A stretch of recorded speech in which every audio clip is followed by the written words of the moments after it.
gender-based violence survivors and activists say government needs to do more to curb what's being termed now the second pandemic in this country. This comes as government prepares to hold the second presidential summit on gender-based violence and femicide this week. One of the survivors is Mankhedi Masha. In fact, her partner shot her, we're told, 9 times and left her for dead, and that was back in 2020. Masha and the founder of the GBV Monitor Omogolo Taunyane join us now via our video link for more on their expectations ahead of the summit. To both our guests, it's so lovely to have you on the program. Thank you so much indeed for making time. Omogolo, before we look ahead to what's to come this week, perhaps let's take stock of the major undertakings insofar as you're concerned from the first time we held the summit back in 2018 and how well we've done in keeping up to those undertakings. Thank you, Ayanda, for having me, and good morning to your listeners. Indeed, in the last convening that we had, the presidential declaration was made, and that was in 2018. And there are a number of promises, pronouncements that President Cyril Ramaphosa had made. One of them was a GBV council that had to be set up within 6 months from the last convening in November 2018. We still don't have that council. He promised to ensure that there's adequate resources of Tutuzela care centers. And we know that the NPA is currently struggling with their TCC expansion program. He promised to ensure that there is a social behavior change program that is targeting men to ensure that we really challenge the kind of social norms that perpetuate GBV. We still don't have that. So it's a bit disappointing that the last convening has been in 2018. We are now in 2022. And yes, progress has been made, but it is not enough. There is certainly room for improvement. Yeah. Mankhedi, of course, one would hope that these kind of summits are put together with the victims in mind, in fact, with the victims at the very center of what the interventions ought to look like.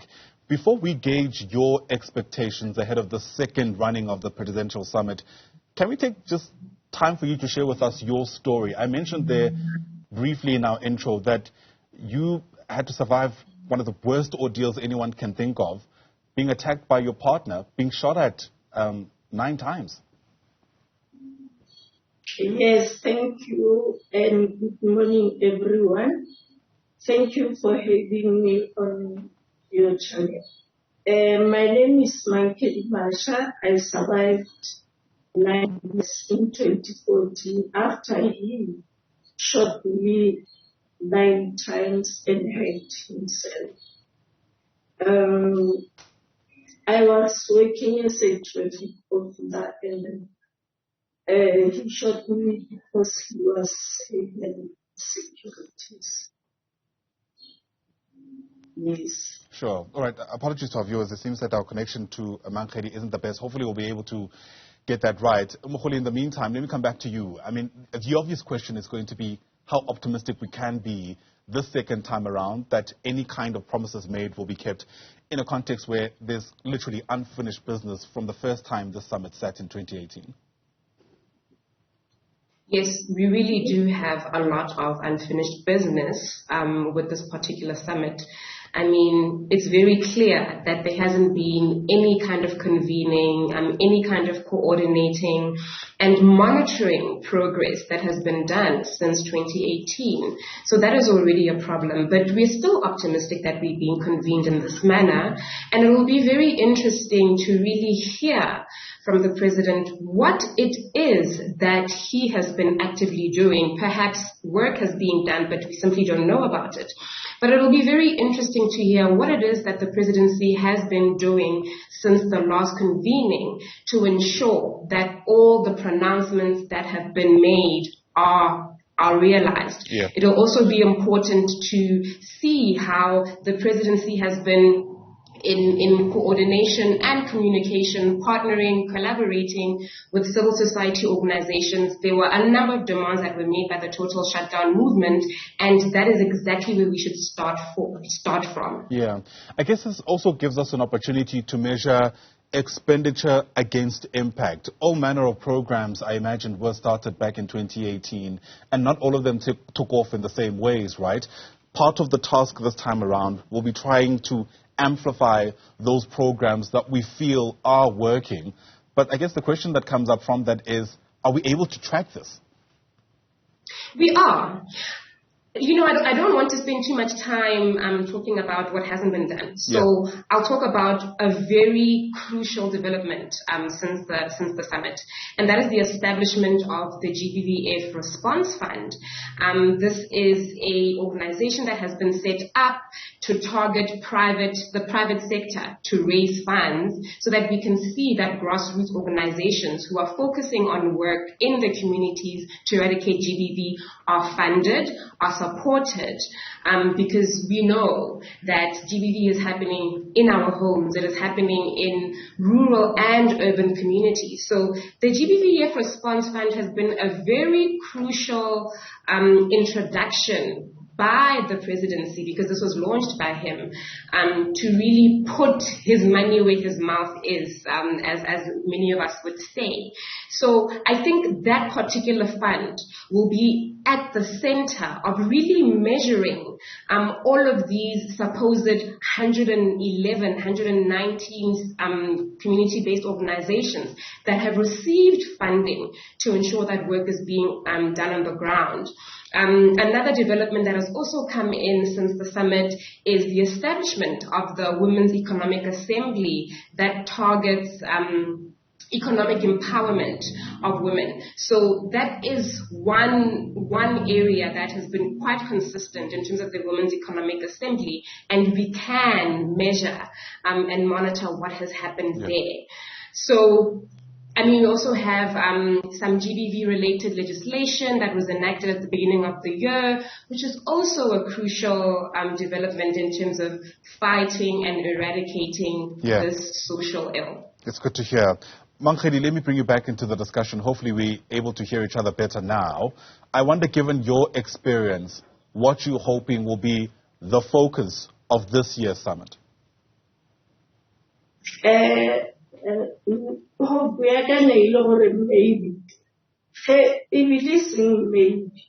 Government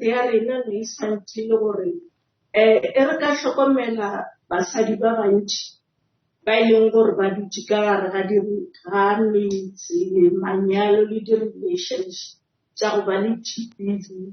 Ke basadi bao e leng gore a ba bereke, a ba kgone go itlhokomela, a ba kgone go hlokomela bana ba bona.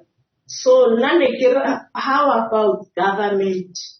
Ke motho a re GBV e le mosadi, how about ba mo fe a safe home? And then ba mo fele mmereko gore a kgone go itlhokomela, a tlhokomele le bana. Ke mo e leng gore go tlo ba itse gore ba kgone go tswa ka mo gare ga malapa ao a na le di-GBV le motho a ba abusang, because ba tla bo ba kgona go itirela.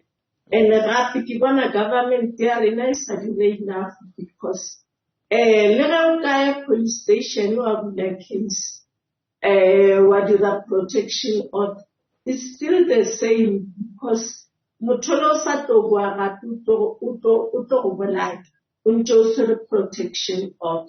So nna ne ke bona go le bohlokwa gore government subsidize di-NPO, because like ke ne le yona NGO, Mankhedi Masha Foundation, but go boima gore re kgone go di manager di-NGO tša rena, because rena re swantse re bone gore di manager jwang.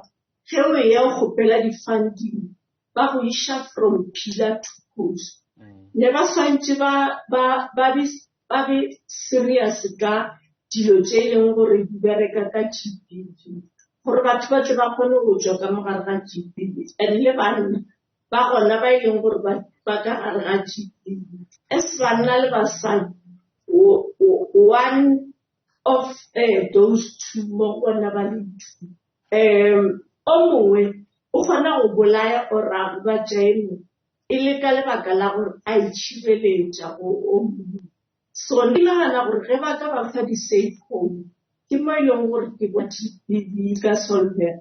And le mo dikolong ne ke nagana gore ba fe di-specialist, batho ba e leng gore ba tse, like from ngwana a sa thoma ko go grade 1, mo dikolong go be le di-social worker, le batho ba ileng le di-psychologist ka taba ya go hlompha basadi le go hlomphana re nna le basadi e thome from ko dikolong bana ba ba rute from ko dikolong because bana ba bangwe GBV ba experience from ka magaeng a bona. So bona ba bona interest into gore e no ba je into e tlwaelegileng. For an example, o bone mama ga gama papa, o bone papa gore mama ga gama papa. So yena o itse gore into e leng gore ya e tlwaelegile.